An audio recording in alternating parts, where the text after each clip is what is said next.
Tonight, we are learning more about why Tempe's first female police chief is stepping down. In a letter to staff, she said conversations with the city manager led to this decision.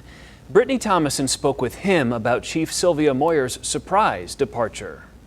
In this letter, Police Chief Sylvia Moyer says the city manager has been clear about who should have a seat at the table for the reforms desired, and says these conversations have culminated in making the difficult decision for her to resign.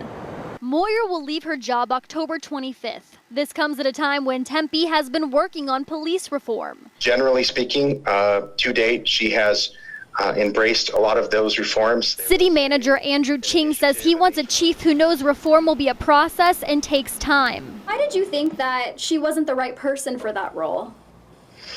Well, I just feel like, knowing what I know about, you have to, in my position, evaluate, the full palette of strengths and weaknesses that every person brings to the job. And, a lot about policing and the conversation about policing has changed considerably just in this year, ever since the murder of George Floyd. While a lot of progress has been made in Tempe, Ching says he feels new leadership is needed. Did you ask the chief to resign?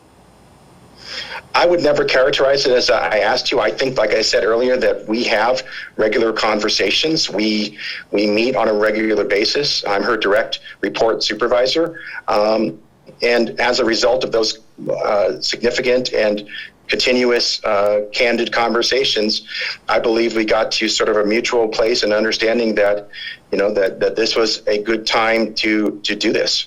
The city manager hopes to name an interim chief in the next few weeks. Brittany Thomason, Arizona's Family.